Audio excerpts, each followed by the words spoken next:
Cherlapally railway station నుండి చారిత్రాత్మకంగా మొదటిసారి ప్రత్యేక రైలు ద్వారా వేలాది మందితో ఢిల్లీ వెళుతున్న సందర్భంగా బీసీలు చలో ఢిల్లీ బీసీల పోరుగర్జన మహాధర్నాకు తరలి వెళుతున్న ప్రత్యేక రైలును జెండా ఊపి ప్రారంభించిన జాజుల శ్రీనివాస్ గౌడ్ జాతీయ అధ్యక్షులు. ఈ సందర్భంగా శ్రీనివాస్ గౌడ్ మాట్లాడుతూ తెలంగాణ ప్రభుత్వం అసెంబ్లీలో బీసీలకు 42% రిజర్వేషన్ బిల్లును ఆమోదించిన సందర్భంగా కేంద్ర ప్రభుత్వం పార్లమెంటులో బీసీ రిజర్వేషన్ బిల్లును ప్రవేశపెట్టి ఆమోదింపచేయాలని డిమాండ్ చేశారు. లేని పక్షంలోని నిరసన కార్యక్రమాలను దేశవ్యాప్తంగా ఉధృతం చేస్తామని, మోదీ ప్రభుత్వం బీసీ రిజర్వేషన్ల బిల్లును ఆమోదిస్తే బీజేపీ ప్రభుత్వానికి ఢిల్లీలోని బహిరంగ సభ ద్వారా అభినందనలు తెలియజేస్తామని, లేని ఎడల ప్రభుత్వం వ్యతిరేక కార్యక్రమాలు నిర్వహిస్తామని, ఏప్రిల్ 2వ తారీఖు జరిగే సభ ట్రైలర్ మాత్రమేనని, మునుముందు సినిమా చూపెడతామని శ్రీనివాస్ గౌడ్ హెచ్చరించారు. జాజుల శ్రీనివాస్ గౌడ్ బీసీ సంక్షేమ సంఘం జాతీయ అధ్యక్షులు.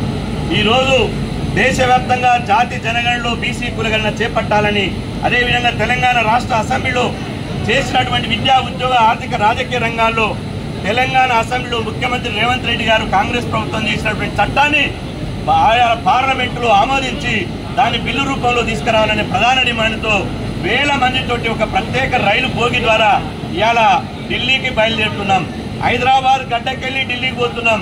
తిరిగి విజయమో వీర స్వర్గమో నినాదంతో మళ్ళా ఢిల్లీకి వెళ్ళి వస్తాం. జంతర్ మంతర్ దగ్గర ఏప్రిల్ 2వ తేదీన వేల మందితోటి బీసీల ఓరు గర్జన మహాధర్నా పేరుతోటి ఇలా వేల మంది ధర్నా చేయబోతున్నాం. ఈ ధర్నా ఒక ట్రయల్ మాత్రమే. ఇవాళ బీజేపీ ఇక్కడ తెలంగాణ అసెంబ్లీలో బీజేపీ బీసీ బిల్లుకు మద్దతు తెలిపింది. కానీ కేంద్రంలో వచ్చేవరకల్లా నాలుక మలిసి ద్వంద్వ ప్రమాణాలు పాటిస్తుంది. మేమంటున్నాం, బీసీలు నిప్పు లాంటి వాళ్ళు నిప్పుతో చెలగాట మారితే ఢిల్లీ పెద్దల మెడలు వచ్చడానికి ఈ బీసీల జైత్రయాత్ర మొదలుపెట్టినాం. ఈ ప్రత్యేక ట్రైన్ ద్వారా ఢిల్లీ పాలకుల మెడలెత్తి మా బీసీ బిల్లును సాధించుకోవడానికి వస్తున్నాం. ఈ జంతర్ మంతర్ జరిగేటువంటి పోరుగర్జనకు ఏఐసీసీ అగ్రనేత రాహుల్ గాంధీ గారు, అదేవిధంగా తెలంగాణ పిసిసి అధ్యక్షులు మహేష్ కుమార్ గౌడ్ గారు వాళ్ళు ముఖ్య అతిథులుగా రాబోతున్నారు. పార్లమెంటులో ఉన్నటువంటి 26 రాజకీయ పార్టీల జాతీయ అధ్యక్షులు పాల్గొనబోతున్నారు. ఈ ఉద్యమం ఇంతటితో తాగరు. ఇది మొదటి మెట్టు మాత్రమే. మేము ముందు మీకు బీసీల సత్తా ఏందో, బీసీల తడాకేందో చూపిస్తాం. బీసీల బిల్లు ఎందుకు ఆమోదించరు? బీసీల ఓట్లు మీకు అవసరం లేదా? బీసీలను జెండాలు మోయించుకుంటారు, జిందాబాద్ పట్టించుకుంటారు, మమ్మల్ని రాజకీయ ఊడియం చేయించుకుంటారు, కానీ బీసీ బిల్లును పెట్టరు. కాబట్టి కేంద్ర ప్రభుత్వంతో హామీతో మీరు తెలుసుకోవడానికి ఢిల్లీకి ఇలా బీసీల ప్రత్యేక ట్రైన్ ద్వారా జైత్రయాత్ర మొదలు పెట్టినాం.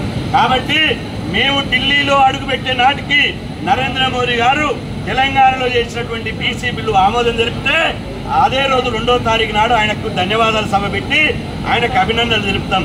పెట్టకపోతే మాత్రం జంతర్ మంతర్ దగ్గర దేశంలో గతంలో మండల ఉద్యమం ఎట్లా జరిగిందో మరో మహామండల ఉద్యమం జరిగేలా, దేశంలో ఒక సామాజిక విప్లవాన్ని సృష్టించేలా, నరేంద్ర మోదీ ప్రభుత్వాన్ని గడగడ వణికించేలా మా కార్యాచరణ ప్రకటిస్తామని చెప్పి సందర్భంగా తెలియజేస్తూ శాంతియుతంగా ప్రజాస్వామ్యయుతంగా ఇవాళ ఈ ఉద్యమాలు చేస్తున్నాం. దయచేసి బీసీ బిల్లుకు ఆమోదం తెలిపి బీసీల మన్నను పొందాలి. బీసీలతో పెట్టుకుంటే ఈ కేల్ కథం దుకాణం బంద్ అవుతుందని చెప్పి సందర్భంగా హెచ్చరిస్తున్నా.